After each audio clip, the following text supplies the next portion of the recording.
2 பேர் பேச்சை தான் விஜய் கேட்பாரு. ஒன்று புஷி, இன்னொன்று ஜான். புஷியை காலி பண்ணோன்னு ஜானு. செங்கோட்டையன் மிகப்பெரிய ராஜதந்திரி. புஷியானதை காலி பண்றதுக்காக செங்கோட்டையன் உள்ள கொண்டு வந்தாங்க. அவ்வளோதான். இன்னைக்கு தாவேக்காக போறாரு. நான் இப்ப சொல்றேன், அதே டெல்லி தலைமை ஏன் இவரை நீங்க அங்க போய் ஜாயின் பண்ணுங்கன்னு சொல்லி அனுப்பியிருக்காரு. பிஜேபி ஸ்லீப்பர்ஸ்ல இருக்கும். புஷி நினைச்சால் என்ன வேணா பண்ண முடியும். ஏன்னா கட்சியுடைய மொத்த நிர்வாகிகளும் புஷி தான். ரொம்ப அழகா அவர் விட்டு கொடுத்து ரொம்ப அனுசரணையா நடந்துகிட்டு அந்த பெருந்தன்மையோட நடந்துக்கிறாரு. புஷி ஆனந்தத்தை பார்க்க முடியுது இல்லையா? அதுதான் வாங்க நீங்க பண்ணுங்கன்றாரு, எல்லாம் பண்றாரு. அதுதான் புஷியானம். அதுதான் புஷியானம். அவரை நீக்கினாங்களா இல்ல அவர் நீக்கிறதுக்கான எல்லா வேலையும் பண்ணாரு. அவரு நேற்று பிரஸ் மீட்ல கூட சொல்லியிருக்காரு, என்னை டார்கெட் பண்ணி நான் சொல்லாத விஷயத்த சொன்னதா செய்திகள்ல போட வச்சு என்னை நீக்கிட்டாங்க, என்னை டார்கெட் பண்ணாங்க, அது ஒரு சூழ்ச்சி பண்ணி தான் நீக்கினாங்க. கொஞ்ச நாள்லயே செங்கோட்டையனை இவர்கள் புஷி காமிக்கிற வேலையிலலாம் இது அப்படியே செங்கோட்டையன் அப்படியே ஓரம் கட்டப்படுவாங்க. கட்சியுடைய முழு இது அவர்கிட்ட தான் இருக்குது. ஒவ்வொரு மாவட்ட நிர்வாகியும் பேர் சொல்லி கூப்பிட்ற அளவுக்கு அவங்க ஆளுங்க தான் அவர் போட்டு வச்சிருக்காரு. இதுதான் புஷி. வணக்கம், ப்ரொவோக் பாலிடிக்ஸ் நிகழ்ச்சிக்கு உங்களை வரவேற்பதில் மகிழ்ச்சி. இன்றைய சிறப்பு நேர்காணலில் நம்முடன் இணைந்திருப்பவர் மூத்த பத்திரிகையாளர் திரு அப்துல் முத்தலிப் அவர்கள். வணக்கம் சார். வணக்கம். மிகவும் எதிர்பார்த்த ஒன்று, நீங்க தொடர்ந்து பேசிட்டு இருந்தீங்க, தாவேக்கா போறாரு, செங்கோட்டையன் போயிட்டாரு. ஸோ அரசியல் களத்துல இது என்ன மாதிரியான மாற்றத்தை நிகழ்த்தி இருக்கு நீங்க நினைக்கிறீங்க? பொதுவாகவே அதிமுகவுக்குள்ள எது நடந்தாலும் அதிமுக பலகீனம் ஆயிடுச்சு, அதிமுக ஒன்றும் இல்லை, இப்படி ஒரு கருத்து இந்த பக்கம் இருந்து ஊடகங்கள் பெரும்பாலும் மெயின் ஸ்ட்ரீம் மீடியாக்கள்லாம் இவங்க ஆப்ரேஷன் தானே ஒரு நரேட்டிவை செட் பண்ணிக்கிட்டே இருப்பாங்க. செங்கோட்டையன் அதிமுகவிலிருந்து நீக்கப்பட்டவர். அதிமுகவிலேருந்து அவர் நீக்கி 1 மாதம் கழித்து தான் தாவேக்கால் அணிஞ்சிருக்கார். ஆனாலும் இன்றைக்கும் நேற்று உடைய நரேட்டிவ் ஃபுல்லாக பார்த்தீங்கன்னா அதிமுக பலகீனமாக இருக்கிறது, அதிமுகலேருந்து ரொம்ப பேர் போகிறாங்க, இப்படி தான். அவர்கிட்டே போய் எடப்பாடி பழனிசாமிகிட்டே போயிட்டு செங்கோட்டையன் அந்த மாதிரி போயிட்டார், என்ன நினைக்கிறீங்க? அவர் கட்சி விட்டு ஆரம்பிச்சிட்டோம், அவர்கிட்ட போய் கேளுங்க, எங்கள்கிட்ட கேட்குறீங்க அப்படின்ற மாதிரி தான் போகுது. சிவி சண்முகத்திட்ட போயிட்டு அதிமுகவில் ரொம்ப பேர் போய்கிட்டே இருக்காங்களே அப்படின்னு, யார் போனான்னு கேட்குறாரு அவர். செங்கோட்டையன் கட்சியை விட்டு நீக்கி 1 மாதம் ஆகும்போது அவர்கிட்ட கேட்குறீங்க. இவர் மனோஜ் பாண்டியன் போகிறாரு, ஏங்க அவங்களாம் ஓபிஎஸ் அணி, ஓபிஎஸ்கிட்ட போய் கேளுங்க, இங்கே கேட்குறீங்கன்றாரு. இந்த நரேட்டிவில் இவங்களுக்கு என்னன்னு தெரியாமல் அதிமுக ஆகுதுன்னு. தமிழகத்தை பொறுத்த வரைக்கும் இன்றைக்கி மூத்த பத்திரிகையாளர்கள் இன்னும் பலர் டீம் எப்படி பார்க்குறாங்கன்னா, பிஜேபி எப்படி உள்ளே வந்துடக்கூடாது அப்படின்றது அவங்களுடைய ஆசையாக இருக்குது. அப்போ அந்த இதில் தாவேக்கா என்டிஏ கூட்டணி போகக்கூடாதுன்றதுல ரொம்ப பேருடைய விருப்பம். அதனுடைய வெளிப்பாடு தான் ராகுல் காந்தியும் விஜயும் பேசிக்கிட்டு இருந்தாங்க, அப்படி இப்படின்னு ஒரு கதை கட்டினாங்க. இன்னொரு இதுதான் இப்போ செங்கோட்டையன் உள்ளே வந்த உடனே நீங்கள் பாருங்கள், நேற்று நரேட்டிவ் பெரும்பாலும் இந்த திமுகவை ஆதரிச்சிட்டு இருந்தவங்க இப்போ திமுக கூட முரண்பட்டு இருக்கிறவங்க இவங்களாம் எப்படி பேசுகிறாங்கன்னா, செங்கோட்டையன் மிகப்பெரிய ராஜதந்திரி, இவர் சொல்லி அடிச்சிட்டார் விஜய், செங்கோட்டையன் வந்த பிறகு நீ பாருங்கள் வேறு லெவலில் ஆக போகுது, இப்படிலாம். நேற்று நீங்கள் பார்த்தீங்கன்னா இந்த கட்சி எந்த லட்சணத்தில் இருக்குன்றது உங்களுக்கே தெரியும். செங்கோட்டையன் கட்சியில் சேர்றாரு. சேர்ந்த பிறகு இவர்கள் இந்த பள்ளி குழந்தைகள் இது மாதிரி மனநிலைக்கு வந்துட்டாங்க. ஒரு மாதிரி ஜாலி, செல்ஃபி எடுக்கிறது, அது தோல் மேலே கை போடுறது, துண்டை போடுறது, அது இதுன்னு. இது ஒரு பாட்டுனா, செங்கோட்டையன் அவர் சேர்ந்த பிறகு அவங்களுடைய முன்னாள் தலைவர்களுடைய சமாதிக்கு போய் அஞ்சலி செலுத்த போகிறாரு. நீங்கள் ஏங்க போகிறீங்க? இவர்கள் எந்த அளவுக்கு இம்மெச்சூர் அப்படின்னு பார்த்தா, இவர்கள் அதிமுக எதிர்க்கிறேன் அப்படி இப்படின்னு கட்சியெலாம் ஆரம்பிச்சுட்டு செங்கோட்டையன் அதிமுக நீக்கப்பட்டார், இங்கே சேர்ந்துருக்காரு. செங்கோட்டையன் அவருடைய மூத்த தலைவர்களில் மரியாதை செலுத்தணும்னு எம்ஜிஆர் சமாதி, அண்ணா சமாதி, ஜெயலலிதா சமாதின்னு போகிறாரு. நீங்கள் வாட்டில் உங்கள் வேலையை பார்க்க வேண்டியதானே, அவர் போயிட்டு மரியாதை செலுத்தி போட்டோம். இது மாநில நிர்வாகி விஜய் தவிர மற்ற எல்லாம் கூட போயிட்டு அவங்களும் அஞ்சலி செலுத்துகிறாங்க. ஒரு மரியாதை தானே சார்? எதுக்கு மரியாதை? அப்படின்னா எம்ஜிஆர் அவங்க ஜெயலலிதா இருந்துட்டு அவரு பாக்கெட் சட்ட பாக்கெட்லேயே படத்தை வச்சுட்டு போறாரு, அது கலவு பண்றாங்கல்ல. அப்போ அவர் என்ன பண்ணாரு? கலைஞர் நான் பாவம் பண்ணாரு, அவரையும் அவங்க மரியாதை நிமித்தமாக பண்ண வேண்டியது என்ன? அரசியல் எதிரி இல்லை சார் எங்க? அப்போ ஜெயலலிதா அரசியல் ஆதரவாளரா தாவேக்காக்கு? அவங்க ஏடிஎம்கே எதிர்க்கவே இல்லையா தாவேக்கா? அது அப்புறம் 2 கட்சியும் நாங்கள் எதிர்க்கிறோம் தானே சொல்லிட்டு தானே நீங்கள் கட்சி ஆரம்பிச்ச வர்றீங்க. சரிங்க, நீங்கள் உங்கள் பார்னிக்கே நான் வரேன், மரியாதை செலுத்துகிறாங்க, நல்ல விஷயந்தான். அப்போ கட்சி ஆரம்பிச்சோன்னு போய் பண்ணியிருக்க வேண்டியதானே?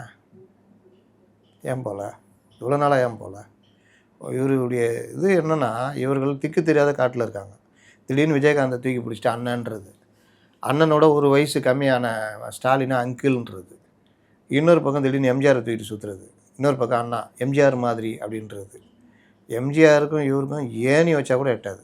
நான் 100 இது சொல்லுவேன் எம்ஜிஆர் பற்றி, ஒன்று கூட இவர் வாழ்க்கையில் கிடையாது. மேலோட்டமாக பார்த்தா நேற்று பத்திரிகைகள் பண்ணது இந்த மாதிரி விஷயங்கள்லாம் ஒவ்வொருத்தருக்கும் ஒவ்வொரு அஜெண்டா இருக்குது. பிஜேபி என்டிஏ கூட்டணிக்குள்ளே இவர் போகக்கூடாதுன்னு ஒன்று அஜெண்டா, இன்னொன்று அதிமுகவை பலகீனமாகவே போய்கிட்டு இருக்க அதிமுகன்னு காமிக்கிற அஜெண்டா இதெல்லாம் ஒரு பாட்டு பேசிக்கிட்டு இருக்கிறாங்க. ஆனால் செங்கோட்டையனை தனியாக அறிந்தவர்களும் செங்கோட்டையனுடைய ஒர்க் ஸ்டைலை பார்த்தவர்களுக்கும் இது ஒரு பெரிய ஆச்சரியமான விஷயமாகவே இருக்காது. ஏன்னா அவர் என்றைக்குமே அக்ரெசிவ் லீடர் கிடையாது. ஆப்ரேட்டர். ஆமாம், அவர் என்றைக்குமே ஒரு லீடர்ஷிப் குவாலிட்டி உள்ளவர் கிடையாது. அவர் தொகுதியில் அவர் பண்ணுவார். அவருடைய அந்த அமைதியான சுபாவம். நல்ல ஆர்கனைசர் இல்லை? சொல்லுங்கள் ஏதாவது உதாரணம். கேம்பெயின்லாம் வந்து அவர் தான் ஆர்கனைஸ் பண்ணி கொடுத்துருக்காரு. அதை தாங்க இருக்கட்டும், ஜெயலலிதா அவர்களுக்காக இருக்கட்டும். எம்ஜிஆருக்கெல்லாம் கிடையாது, ஜெயலலிதாவுக்கு தான். சும்மா ஓட்டக்கூடாது. அப்போ என்னென்னா அவர் ஜெயலலிதா பீரியடில் கொஞ்சம் அவர் முன்னுக்கு வராரு. சசிகலா இவங்கெல்லாம் இது பண்ணி இவரை இது பண்ணுறாங்க, அந்த ரூட்லாம் போட்டு கொடுக்குறாரு. இன்னைக்கு பேசுகிறாங்க இதெல்லாம் நாங்கள் ஒரு 10 வருஷம். அவருக்கு வந்து கிட்டத்தட்ட வந்து ஒரே கட்சியில் ஒரு 50 ஆண்டுகளுக்கு மேலாக ஒரு அனுபவம் இருக்குது, அரசியல் அனுபவம் இருக்குது. அவர் வரும் பொழுது ஒரு தேமுதிகல வந்து எப்படி பண்ருட்டியார் சேர்ந்தாரோ, பண்ருட்டி ராமச்சந்திரன் போய் இணையும் போது அவருக்கு ஒரு மரியாதை அளிக்கப்பட்டதோ அதே மாதிரி ஒரு மரியாதையை இவங்க அளிக்கிறாங்க. அதில் என்ன தவறு இருக்குன்னு நினைக்கிறீங்க? ஒரு விஷயம். இன்னொன்று, அவருடைய அரசியல் அனுபவம்ன்றது திமுகவும் அதிமுகவும் இந்த போலிங் டைமில், இந்த எலெக்ஷன் டைமில் எப்படி சிந்திப்பாங்க, எப்படி செயல்படுவாங்கன்றது அவர் நல்லாவே தெரியும். ஸோ அதுக்கு இவங்களுக்கு வந்து ஒரு ஐடியா கொடுக்கறதுக்கு அந்த இடத்துல நின்று, ஓகே இது இப்படி பண்ணுங்கப்பா, அவங்க போலிங்கில் இந்த இடத்துல வந்து இந்த பிரச்சனை வரும், இதை இப்படி ஹேண்டில் பண்ணலாம் நம்மன்னு, இந்த பசங்க எல்லாமே புது பசங்க, அதை வந்து ஹேண்டில் பண்ணுறதுக்கு ஆதவ் இருக்காரு, ஜான் மாதிரியான ஆட்கள் இருக்காங்க. அவங்க எல்லாமே இந்த ஜென்சியோட ஒத்து போறவங்க. அந்த மைண்ட் செட் தெரியும் அவங்களுக்கு. அவங்களை எப்படி வந்து ஒரு பண்பட்ட முறையில் வழி நடத்தி கொண்டு போராட்டத்துக்காக தான் இவரை வந்து தேர்ந்தெடுத்திருக்காங்க. ஸோ அவர் போனது இதில் என்ன உங்களுக்கு தப்பு இருக்கு? முடிச்சிட்டிங்களா? பண்ருட்டி ராமச்சந்திரன் தேமுதிகல ஒரு ஃபெயிலியர் மாடல் வெளியில் காமிச்சாங்க. பண்ருட்டி ராமச்சந்திரன் அந்த இதெல்லாம் அந்த நேரத்துக்கு இங்கே பண்ருட்டி ராமச்சந்திரன் இவர்கள்லாம் பேசி டிஎம்கே வீழ்த்தணும்னா ஜெயலலிதாவுடைய அந்த ஒரு மனநிலை இருந்தது. விஜயகாந்த்லாம் ஒரு ஆளா உள்ள நான் சேரணுமான்னு, அதை உடைக்கிறதுக்கு பண்ருட்டி ராமச்சந்திரன் பயன்பட்டார். அந்த பக்கம் ஜெயலலிதாட்ட பேசினார், இங்கே பண்ருட்டி ராமச்சந்திரன் வந்து இவர்கிட்ட பேசினார். அந்த ஒரு மாற்றம் வந்துச்சு. அது வெற்றியை நோக்கி நகர்ந்தது. திமுக பலமாக வீழ்த்தப்பட்டது. தேமுதிக 2வது இடத்துக்கு வந்தது. அதற்கு பிறகு பண்ருட்டி ராமச்சந்திரனுடைய அந்த அனுபவம் எதுவுமே பயன்படுத்திக்கல. செங்கோட்டையன் ஒரு அக்ரெசிவ் லீடர் கிடையாது. செங்கோட்டையன் ஜெயலலிதான்ற ஒரு ஆளுமை கீழே ஒர்க் பண்ண பல தளபதிகளில் ஒருத்தர். அவருக்கு கொடுக்கப்பட்ட பணி ரூட்டு போடுறது. இதெல்லாம் இன்றைக்கி இருக்கிற கூகுள் இந்த மாதிரி விஷயங்களில் அது ஒரு வேலையே கிடையாது. ஒரு சின்ன பையனை விட்டால் கூட ரூட் போட்டு கொடுத்துட்டு போயிடுவான். அப்போ அதை நம்ம 10 வருஷம் முன்னாடி எழுதணும், செங்கோட்டையன் ஜெயலலிதாவுக்கு ரூட் போட்டு கொடுத்தாரு. அப்போ அவரை ஒதுக்குனாங்க. அப்போ நாங்களாம் எழுதணும், ஜெயலலிதாவுக்கு பெரிய சிக்கல் வரப்போகுது, ரூட்டு போட்டு கொடுக்குறதுல எழுதுனேன். அதே மாதிரி நடந்தது. நயினா நாகேந்திரன் கையில் ஒப்படைச்சாங்க, முறுக்கிச்சு. உடனே இவரை மறுபடியும் கூப்பிட்டு நீங்கள் ரூட்டு போடுங்கன்னு சொன்னாங்க. ஜெயலலிதாவுக்கு தேவை வேலை நடக்கு நாவல் தான், நான் உன்னை ஒதுக்கி தான் வச்சுருக்கேன், நீ கட்சியில் தானே இருக்கிற, இப்போ ரூட்டை போட்டு கொடு. நாங்கள் ரூட்டை போட்டு கொடுத்தாரு, போச்சு. அதுக்கப்புறம் அவர் அப்படி வந்துருந்தார். இதுதான் வந்து செங்கோட்டையன் எடுது. அதை தாண்டி அவர் வந்து ஒரு அக்ரெசிவான ஒரு மாவட்ட செயலாளர். ஏன்னா அவருக்கெல்லாம் பிறகு வந்து டிவிகேவுடைய இமேஜ் வந்து கொஞ்சம் மாறி இருக்கு. ஏன்னா ஒரு மூத்த அரசியல்வாதி ஒரு பெரிய கட்சியிலேருந்து கட்சிக்கு வராரு. முதல் முறையாக மற்ற மாற்றுக் கட்சின்னு வந்ததில் ஒரு மிகப்பெரிய முகமாக உள்ளே போயிருக்காரு. அப்படின்னும் போது இவங்க வந்து விளையாட்டு புள்ளிகளில் இவங்க வந்து ஒரு சீரியஸ் பிளேயர் அப்படிங்கிறத வந்து ஒரு இமேஜ் வந்து கொடுத்துருக்கு அப்படின்றாங்க. அதை கூட நான் உங்களுக்கு விளக்கம் சொல்கிறேன். டிவிக்கு ஆரம்பித்த நாள் 3 பெரிய தலைவர்கள் டிவிக்கு ஆலோசகர்களாக நியமிக்கப்பட்டார்கள். 1 KS ராதாகிருஷ்ணன், 2 பலகற்பியா, 3 ஜெயந்தி நடராஜன். 3 பேரும் டிவிக்கு ஆலோசகர்களாக நியமிக்கப்பட்டாங்க. விஜய் அவரோட நேரடியெல்லாம் பேசினார். அதற்கு பிறகு இவர்கள்லாம் முடிவு பண்ணிட்டாங்க. குறிப்பாக புஷி ஆனந்த் அவர் என்ன முடிவு பண்ணுறாருன்னா, நம்மளை மீறி எதுவும் நடக்கூடாது, இவர்கள் நெருங்கிடுவாங்களோ, இவர்கள் இது பண்ணுவாங்களோன்னு. விஜய்க்கு இதை பற்றிலாம் கவலையே இல்லை. நான் முதலமைச்சர் ஆகணும், எனக்கு ஸ்பீச்சு பார்த்து கொடுக்கணும், நான் இது கொடுத்தா நடிப்பேன். விஜயை பொறுத்த வரைக்கும் இந்த இடத்துல போய் நீங்கள் ரோட்டில் படுத்துங்க சார் அப்படின்னா படுத்துக்குவார். ஆனால் படுத்துக்கிட்ட பிறகு சார் நீங்கள் இதை பண்ணுங்கள் அதை பண்ணால் அதை பண்ண மாட்டார். படுக்க சொன்னல நான் படுக்கிறேன் அப்படின்ற அந்த அளவுக்கு தான் விஜய் ஒரு டைரக்டருடைய நடிகர் மாதிரி. அப்போ அவர் அது இது பண்ணுறாரு. அப்போ அவருக்கு KS ராதாகிருஷ்ணன் மற்றவர்களை இவங்க வந்து அவமானப்படுத்துறதோ அவங்கள அப்படியே ஒதுக்கும் பொழுது அவங்க எனக்கு என்னென்னு போயிடுறாங்க வேலையை பார்த்துக்கிட்டு. இவர் அது கூட கேட்கல. என்னங்க 3 பேர் வந்தாங்க, 3 பேரும் பெரிய ஆட்கள், பல அரசியல் தலைவராக மதிக்கப்பட்டவங்க, என்னங்க எங்கே போனாங்க, ஏன் அவங்க வரதில்லை, அதை பற்றி கேட்கல. இன்னும் பல தலைவர்கள் உள்ளே வரதுக்கு ட்ரை பண்ணாங்க. பலர் பேர் சொன்னால் அவங்களுக்கு சங்கடம் ஆகும். அப்போ அவ்வளோ பேர் ட்ரை பண்ணாங்க, யாரையுமே உள்ளே விடல. நல்லா தெரிஞ்சதுன்னு லேட்டஸ்டாலாம் கூட பார்த்தீங்கன்னா காளியம்மாள், மருது அழகராஜ்லாம் நீங்கள் உட்காந்து அறிக்கை எழுத சொன்னீங்க, ஸ்பீச்லாம் எழுத சொன்னீங்கன்னா அப்படி மணிமணியாக இருக்கும். ஆனால் அவரெல்லாம் வந்து இவங்க பயன்படுத்தலை, எல்லாரையுமே ஒதுக்கி விட்டாங்க. இன்றைக்கி என்ன ஆகிடுச்சுன்னா, கரூர் சம்பவத்துக்கு பிறகு புஷியை காலி பண்ணோன்னு ஒரு முடிவு எடுக்கிறாரு. அப்போ புதுசாக வந்த இன்னொரு நிர்வாகி இவர்கள் மூலியமாக 2 பேர் பேச்சை தான் விஜய் கேட்பார். ஒன்று புஷி, இன்னொன்று ஜானு. இவங்க 2 பேரும் ஒரு டைமில் ஒன்றா இருந்தாங்க. நீங்கள் பிரசாந்த் கிஷோர் வந்து இங்கே ஆலோசனை சொல்லலாம் இவர் கூப்பிட்டு வந்தார், ஆதவ் அர்ஜுனா. அவர் கொஞ்சம் இது பண்ணி லைட்டாக சொன்னோன்னா இந்த டீமு ஒரு அறிக்கை ஒன்று வெளியிட வச்சுது. ஞாபகம் இருக்குதா? பொதுச் செயலாளர் வழிகாட்டுதலின்படி என்னுடைய அரசியல் ஆலோசகர் அந்த இவர் ஸ்ட்ராட்டஜி இவருடைய அது கீழே நீங்கள் வந்து இவர் செயல்படுவார்னு பிரசாந்த் கிஷோருக்கு அதோட போடாண்டு போயிட்டார் அவர். ஏன்னா எதாக இருந்தாலும் இவங்க 2 பேர்கிட்ட சொல்லி வாங்கன்னு அவர் போயிட்டார். அப்போது இந்த மாதிரி தான் அந்த டீம் இருந்தது. இப்போ அந்த டீமில் நடுவில் இப்போ லேட்டஸ்ட்டாக பிளவுனா எப்படி தெரியுமா? இவங்க யார் கூட யாராக இருப்பாங்க, இன்னொருத்தரை அடிக்க பார்ப்பாங்க, அப்புறம் இன்னும் 2 பேர் சேர்ந்துக்குவாங்க, இவங்களும் அடிக்க பார்ப்பாங்க. இது வளர்றதுக்கு முன்னாடி இவ்வளோ பிரச்சனை. இப்போ இவரும் இன்னொரு நிர்வாகியும் சேர்ந்து செங்கோட்டையனை பேசுகிறாங்க. செங்கோட்டையன் வர்றாரு, இப்போ சேர்க்குறாங்க. இது எல்லோரும் பெருசாக கொண்டாடுறாங்க. அப்போது நான் என்ன கேட்குறேன், பல தலைவர்கள் உள்ளே வர்ற முயற்சி பண்ணி ஈவன் அன்வர் ராஜா உட்பட, இவர் உட்பட, நம்ம மனோஜ் பாண்டியன் போனாரா அவர் உட்பட பலரும் இங்கே வர ட்ரை பண்ணி முடியாமல் அந்த ஓசோன் படம் அனுமதிக்க யாருக்குமே கதவை திறக்காத விஜய் இவருக்கு கதவை திறந்திருக்காரு. இவரை வந்து ரொம்ப அன்பாக வரவேற்று இருக்காரு. அந்த வீடியோ வெளியிட்டது கூட பார்க்க முடிஞ்சிச்சு. அன்பாக வெளியிட்டு இருக்கும் பொழுது அவர் வந்து அந்த ஸ்டேச்சருக்கு வந்து மரியாதை கொடுக்குறான்னு தான் அர்த்தம். விஜய் எல்லாருக்கும் மரியாதை கொடுப்பாருங்க. விஜய்க்கு சொல்லிடணும் அவ்வளோதான். இவர் இப்படி நீங்கள் வந்தோன்னே நிற்கணும் சார், அவருக்கு இது பண்ணணும்லாம் பண்ணுவார். நான் சொல்ல வர்றது உங்களுக்கு புரியுதா? முதல்ல யாரையுமே விடாமல் இருக்கிறவங்களுக்கு புஷி பவராக இருந்தார். கூட ஜானும் புஷி கூட ஓட்டியிருந்தார். இப்போ அவங்களுக்குள்ள பிரச்சனை வரும்பொழுது புஷியை டவுன்கிரேட் பண்ணணும்னு சொல்லிட்டு ஜானும் இன்னொரு நிர்வாகியும் பேசுகிறாங்க. இப்போ அந்த நிர்வாகிக்கு புஷியை காலி பண்ணுறதுக்காக, புஷியானதை காலி பண்ணுறதுக்காக செங்கோட்டையன் உள்ள கொண்டு அவ்வளோதான். யார்? ஜான். இதெல்லாமே ஜானு இன்னொரு நிர்வாகி. இப்போ அவருக்கு விஜய் சொல்கிறாரு இன்னொரு நிர்வாகி எதுக்கு? அப்போ அவர் வந்து அவருக்கு அதிகாரம் கொடுக்கப்படுது. நீங்கள் பேசி கூட்டுவாங்க, யாரை வேணால் கொண்டு வாங்கன்னு. அப்படிதான் வந்து இவர் உள்ளே வர்றாரு. யார்? செங்கோட்டையன் உள்ளே வர்றாரு. அப்போ புஷி உங்களுக்கு இந்த இடத்துல கொஞ்சம் அப்படி விட்டு கொடுக்குறாரு. ஆனால் நாளைக்கு பார்த்தீங்கன்னா இப்போவே நேற்று என்ன அறிக்கை, இவங்களெல்லாம் இழைஞ்சி இவருடைய வழிகாட்டுதல் பிரகாரம் பண்ணணும் அப்படின்னு. போக போக உங்களை எங்கே ஆஃப் பண்ணணுமோ அங்கே ஆஃப் பண்ணுவார். இன்னொன்று, புஷி நினைச்சால் என்ன வேணால் பண்ண முடியும். ஏன்னா கட்சியுடைய மொத்த நிர்வாகிகளும் புஷி தான். ஆதவ் அர்ஜுனா பெரும் பணக்காரர். புஷி ஆனந்த் அவர்களை பார்த்த வரைக்கும் நேற்று கூட அந்த காட்சிகள்லாம் பார்க்க முடிஞ்சிச்சு. செங்கோட்டையனுக்கு வழி விட்டு நிற்கிறாரு. ஆதவ் வந்தபோது கூட இந்த நீங்கள் சொல்கிற மாதிரியான ஒரு பேச்சு இருந்துச்சு. ஆனால் ரொம்ப அழகாக வந்து அவர் வந்து விட்டு கொடுத்து ரொம்ப அனுசரணையாக நடந்துக்கிட்டு அந்த பெருந்தன்மையோட நடந்துக்கிறாரு புஷி ஆனந்த்ன்றதை பார்க்க முடியுது இல்லையா? அதுதான் வாங்க நீங்கள் பண்ணுங்கன்றாரு, எல்லாம் பண்ணுறாரு. அதுதான் புஷி ஆனந்த். அதுதான் புஷி ஆனந்த். நான் இப்போ சொல்கிறேன்ல, நீங்கள் பொறுத்து இருந்து பாருங்கள். செங்கோட்டையன்னு என்னாவது ஒர்க் பண்ணுறாருன்னா ஒரு செங்கோட்டையனுக்கு டிவிக்கில் என்ன மாதிரியான சவால்கள் இருக்கும் நீங்கள் நினைக்கிறீங்க? அவரால் ஃப்ரீ ஹேண்டாக ஒர்க் பண்ண முடியாது. இன்னொன்று, அவர் ஃப்ரீ ஹேண்டாக ஒர்க் பண்ணக்கூடிய ஆளும் கிடையாது. அவர் ஒரு நிர்வாகி இல்லைங்க. அவர் ஒரு நிர்வாகி, ஒரு தலைமை கீழே ஒர்க் பண்ணவர். அந்த அடிப்படையில் தான் ஜெயலலிதா, எம்ஜிஆர்ன்ற ஆளுமை கீழே அவர் ஒர்க் பண்ணியிருக்கலாம். அந்த ஆளுமை கீழே ஒர்க் பண்ணாலும் ஒரு சான்ஸ் கிடைச்சா நானும் காமிப்பேன்டா அப்படின்னு காமிக்கிறது யாருன்னு பார்த்தீங்கன்னா இன்றைக்கி எடப்பாடி பழனிசாமி சொல்லலாம்.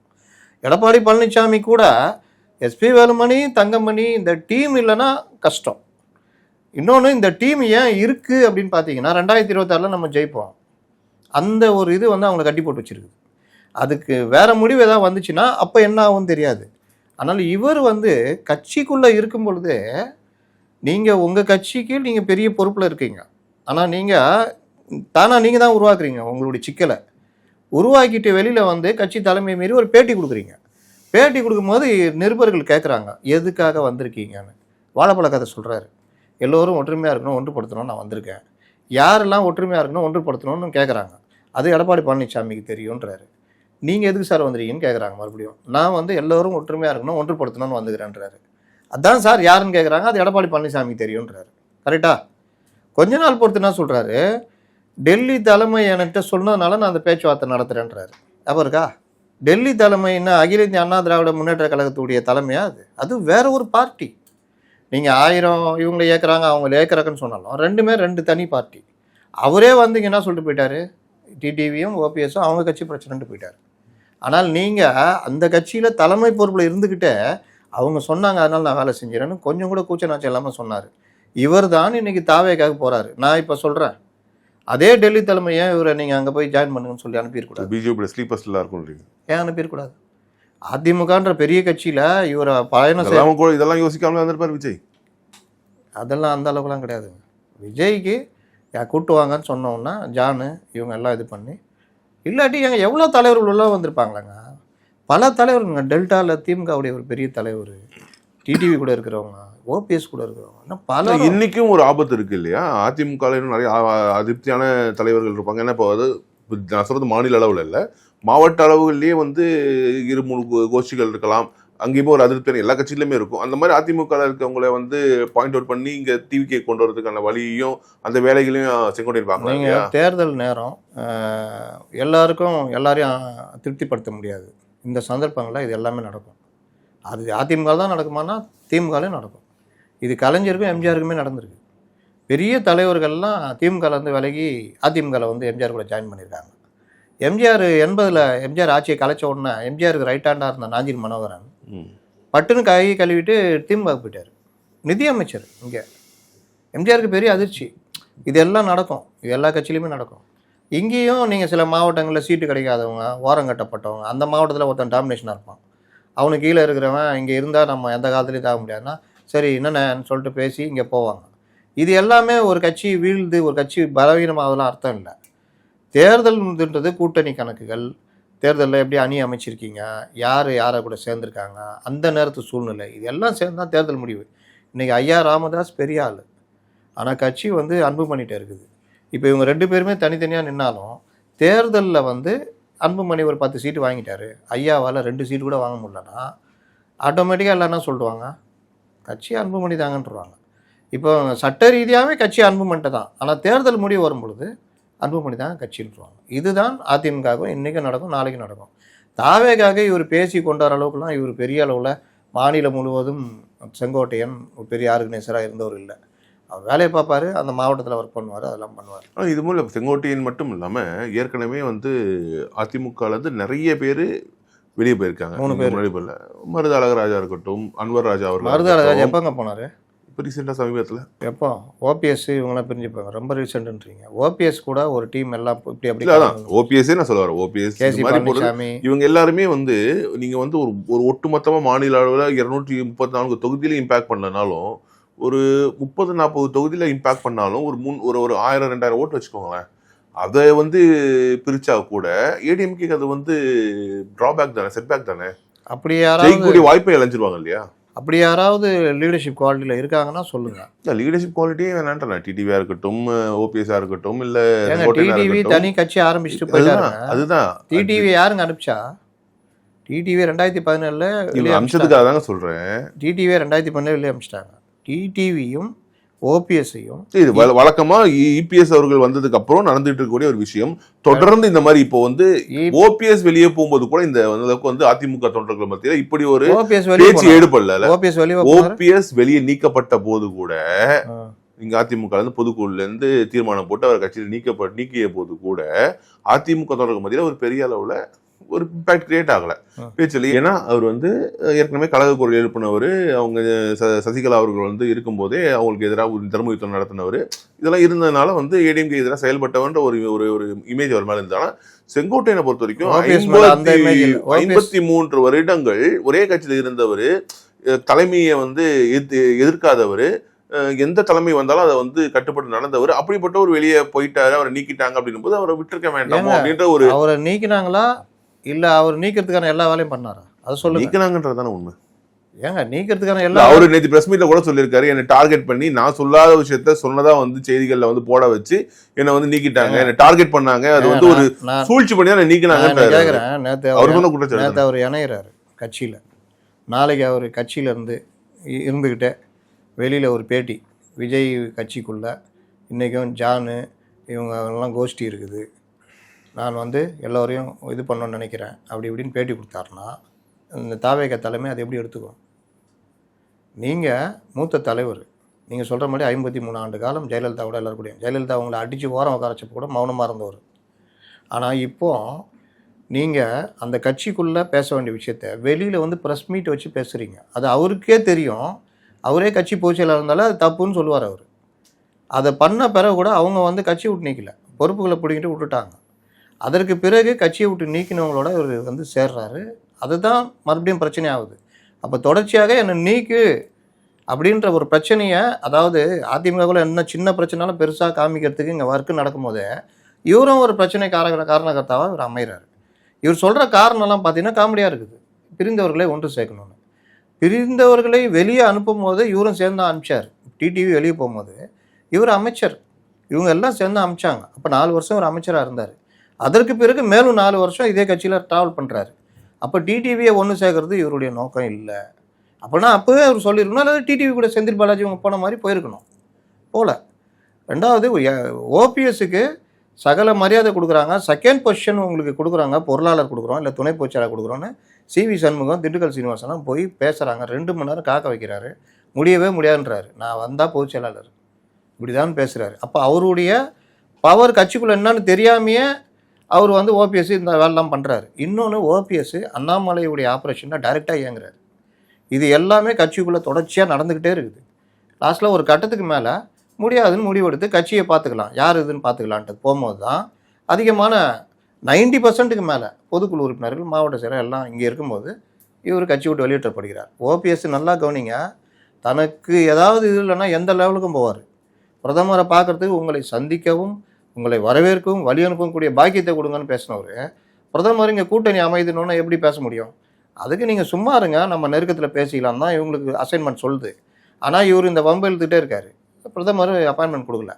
மறுநாளே இவர் என்ன பண்ணுறாரு, தமிழகத்துக்கான நிதியை, கல்வி நிதியை ஒதுக்கலை நீங்கள் அப்படின்னு அறிக்கை விடுறாரு. அப்புறம் போய் ஸ்டாலினை போய் பார்க்குறாரு. அதனால் இவர்களை அவங்க இப்போவும் சொல்கிறாங்க, ஓபிஎஸ், டிடிவி, செங்கோட்டையனை கூட பேசாதீங்கன்னு ஏடிஎம்கே உள்ள பேச்சுங்க. செங்கோட்டையனை கூட அடித்து பேசக்கூடாது, ஓபிஎஸ் டிடிவி கூட அடிக்கூடாது. ஏன்னா இப்போவும் ஓடிக்கிட்டு இருக்குது, நம்ம நெருக்கத்தில் உள்ளே கொண்டு வரலான்னு பிஜேபியிலேருந்து பேசுகிறாங்க. ஆனாலும் நீங்கள் அண்ணாமலைன்ற ஒரு ஆப்ரேஷனில் டிடிவி வேலைக்கு சேர்றீங்க ஒரு கம்பெனியில். என்ன வேலைப்பா? கிளர்க்கு வேலை. சரி, சம்பளம் எல்லாம் பேசி முடிச்சாச்சு. யாருங்க முதலாளின்னு கேட்குறோம். ராஜேந்திர பிரசாத் தாங்க முதலாளி. ராஜேந்திர பிரசாத் முதலாளி இருந்தால் நான் சேர மாட்டேன். முதலாளியை மாற்ற, அப்போ தானே கிளர்க்கு வேலைக்கு வருவேன்னா. டிடிவியுடைய கோரிக்கை அப்படி தான் இருக்குது. அவர் 2021 ஏற்றுக்கு வரான் எடப்பாடியை. 2026 அவர் ஏற்றுக்க ரெடி. ஆனால் திடீர்னு ஒரு ஆப்ரேஷனில் அவராக முறுகிட்டு போகிறாரு. அமித்ஷா சொன்னது என்ன, அவங்க பிரச்சனை இங்கே சொன்னது என்ன, பொறுமையாக இருங்க நம்ம பேசிக்கலான்னு. எல்லோரும் எதிர்பார்த்தது என்ன, இவர்களை பாஜக சைடு கொண்டு வந்துடுவாங்க, பாஜக கூடுதல் தொகுதியில் வாங்கி இவங்கள்ட்ட கொடுப்பாங்க. மொத்தத்தில் பாஜகவுடைய நோக்கம் என்ன? பீகாரில் என்ன பண்ணாங்க, நிதிஷ்குமாருக்கும் சிராக் பாஸ்வானுங்க ஆகவே ஆகாது. ஆனால் 2020 தேர்தலில் பெரிய அளவில் பின்னடைவுக்கு காரணம் சிராக் பாஸ்வான் தெரிஞ்சிது. உடனே பிஜேபியை அணுகி 2024 ஒன்றா நிற்கிறாங்க. நல்ல வெற்றி. இந்த தடவை கூடுதலாக வாங்கி தராங்க. 29 எம்எல்ஏ சீட் வாங்கி தராங்க அவருக்கு. 19 ஜெயிக்கிறாரு. இவங்க கூட்டணியே 202 ஜெயிக்குது. இன்னும் 2 சின்ன சின்ன கட்சிகளையும் உள்ளே இழுத்துட்டு வர்றாங்க. அங்கே பார்த்தீங்கன்னா மஜ்லிஸ் கட்சியை கூட சேர்க்க மாட்டேன்னு சண்டை. இருக்கிறதுலே பெரிய கட்சி தேஜஸ்வி, நீ முதலமைச்சர் கிடையாதுன்னு கடைசி வரைக்கும் சண்டை. 11 இடத்துல கூட்டணியை வச்சுக்கிட்டு 11 இடத்துல எதிர்த்து நிற்கிறாங்க. அதில் 8 தொகுதி இவங்க ஜெயிக்கிறாங்க. இந்த மாதிரி கூத்தெல்லாம் பண்ணிக்கிட்டு ஓட்சோர்னு அந்த மண்ணுக்கு ஏற்ற கோரிக்கை வைக்காமல் சுற்றிட்டு இருந்தார். பாதி நாள் பிரச்சாரத்துக்கு வரல. அப்போது எல்லா இடத்துலையுமே ஸ்ட்ராட்டஜி தான் ஜெயிக்கும். பாஜக அதில் கிங்கு. கொஞ்சம் கூட ஓட்டு சேதறக்கூடாது, எல்லாரையும் உள்ளே கொண்டு வரணுன்றதில் ட்ரை பண்ணுறாங்க. இந்த ட்ரை பண்ணுறத அண்ணாமலை இந்த மாதிரி டீமை உடச்சிக்கிட்டே இருக்குது. நீங்கள் பாருங்கள், அண்ணாமலைக்கு ஆதரவாக இருக்கிற ஒரு மூத்த பத்திரிகையாளர் செங்கோட்டையன் விஷயத்தில் பாஜக அதிமுகவுக்கு எதிராக செங்கோட்டையன் போனதை ஒரு பயங்கரமான ஒரு இதுன்ற மாதிரி பேசுகிறாங்க. என்ன முதல்ல ஆச்சரியம், என்னடா இது, யதார்த்தம் பார்த்தா அப்படி இல்லையே, நடைமுறை இப்படி இருக்காது. கொஞ்ச நாள்லேயே செங்கோட்டையனை இவர்கள் புஷி காமிக்கிற வேலையிலலாம் இது அப்படியே செங்கோட்டையன் அப்படியே ஓரம் கட்டப்படுவார். கட்சியுடைய முழு இதுவே அவர்கிட்ட தான் இருக்குது. ஒவ்வொரு மாவட்ட நிர்வாகியும் பேர் சொல்லி கூப்பிட்ற அளவுக்கு அவங்க ஆளுங்க தான் அவர் போட்டு வச்சுருக்காரு. மன்றம் தான் அப்படியே கன்வெர்ட் ஆகி இங்கே வந்திருக்கு. இப்போ நீங்கள் மேலே தான் கொஞ்சம் பேரை சேர்த்துருக்கீங்க, எல்லாம் பண்ணுறீங்க. ஆனால் புஷியானதை மீறி நீங்கள் ஒன்றும் ஒரு சின்ன உதாரணம் சொல்கிறேன். மீனவர் அணியில் ஒருத்தர் போட்டார். எல்லாம் புஷியை போட்ட ஆளுங்க தான். அவர் கொஞ்சம் மினிஸ்டர் ஒயிட் ஷர்ட்டு அதுன்னு போட்டு ஃபார்ச்சுனர் கார் அதுன்னு பந்தா காமிச்சு இறங்கியிருக்காரு. பார்த்துட்டு என்னப்பா பரவாயில்ல, என்ன ஆர்ப்பாட்டத்துக்கு வந்தேண்ணே சார், சரிப்பா கீழே நில்லுப்பா மேடத்தில், இதுதான் புஷி. அதுக்கு அடுத்த உத்தரவுனா தெரியுமா, மாவட்ட செயலர் யாரும் அவர் கூட தொடர்பு வச்சுக்கூடாது. மாநில மீனவர் அணி நிர்வாகி பிஸியை மீறிலாம் யாரும் ஒன்றும் நீங்கள் அணுவலும் சிந்திக்க முடியாது. நீங்கள் பத்திரிக்கை பேட்டி கொடுக்கணுன்னா கூட அவர்கிட்ட சொல்லிட்டு தான் போகணும், என்ன பேசணும், என்ன இது. அதனால் கொஞ்சம் அவரை மீறி நீங்கள் கட்சியை வந்து ஆப்ரேட் பண்ண முடியாது. விஜய் நினச்சா விட முடியாது. அப்படி பட்ட கண்டிஷனில் இந்த டீமு ஜானு இந்த மேவோட போயிடுவார். அந்த இதுக்குள்ளே ஜானும் இன்னொரு நிர்வாகிகளும் சேர்ந்துக்கிட்டு இவரை கொண்டு வந்து வச்சுட்டு விஜய்கிட்ட சொல்லிட்டோம், நம்ம அப்படி பண்ணோம். நான் விஜய் 4 நாள் கேட்பார். 5ஆவது நாள் புஷி என்ன சொல்கிறாரோ அது பிரகாரம் கேட்டு நடங்கன்ட்டு போயிடுவார். முடிச்சு விட்ருவோம். அவ்வளோதான். மிக்க நன்றி சார். பார்ப்போம். நன்றி.